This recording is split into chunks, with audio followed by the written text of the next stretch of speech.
Well, in 1875, it was originally built as a single-story building.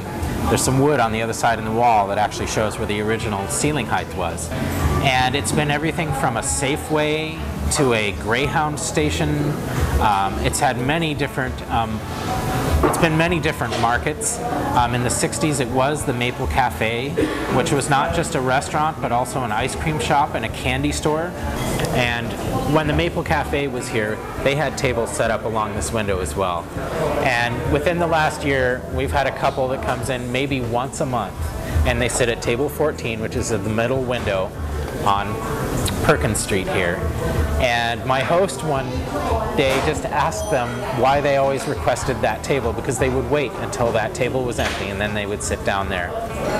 And what they told him was that that's where they first met. That's where they fell in love. That's where they would come to have a soda together.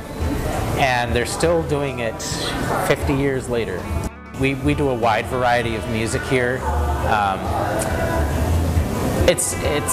The crowd that gathers is quite often a crowd that is attracted to that particular genre of music. But what we often have happen, in fact, I was recently in a class and a woman jumped up and said, you guys had, this was a woman maybe in her 50s, said, you guys had a rock and heavy metal band in there the other night. And that's not my music, but I walked in there and the energy was incredible. And, you know, these guys were really, really good, and I was just going to check it out for a second, and I ended up staying for 2 hours.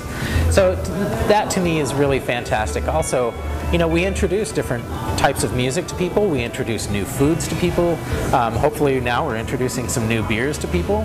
That's what I love about this place.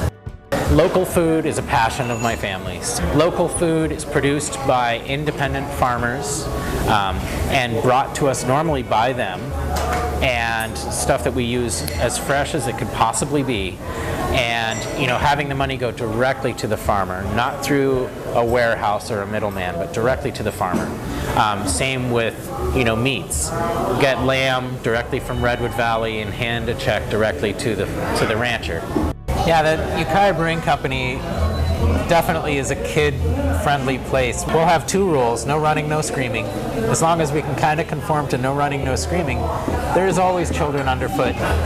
I've always wanted a place that would be kid-friendly. Of course, we had kids, but where the kids could feel comfortable running around, walking around, and enjoying each other, and not feel like it was not accepted.